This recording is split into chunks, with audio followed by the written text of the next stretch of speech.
தமிழகத்தை வந்து நீங்க திமுக கிட்ட இருந்து மீட்டு மறுபடியும் அதிமுக கையில கொடுங்கோ அப்படின்னு சொன்னா அப்ப ஜனங்க கேட்பாங்கல்ல, எதுக்காக மீட்கணும்? இப்போ ஒரு காலகட்டத்தில் 2011 அந்த மின் தடை அதுதான் ஒரு பெரிய காரணமாக இருந்தது திமுகவுடைய தோல்விக்கு.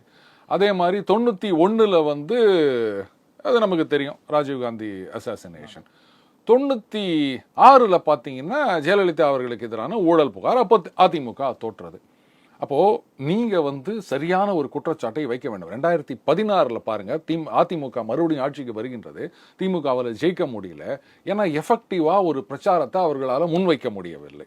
ஊழல் அப்படின்றலாம் முடிஞ்சு போச்சு. 96லயே அதனுடைய எக்ஸ்பைரி டேட் முடிஞ்சிடுச்சு. அந்த எலெக்ஷன்ல நீங்க அதை யூஸ் பண்ணிட்டீங்க.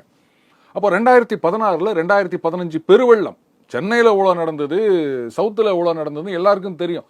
அப்படி இருந்து அவங்க மறுபடியும் ஆட்சிக்கு வராங்கன்னா ஆட்சிக்கு எதிராக ஒரு நெரேட்டிவா அவங்களால செட் பண்ண முடியலை. அப்ப நீங்க இப்ப பண்ணணுமா வேணாமா? அப்போ உங்ககிட்ட இருக்க ஒரே ஒரு ஆயுதம் இடி, ஊழல் வழக்குகள், இதெல்லாம் தான்.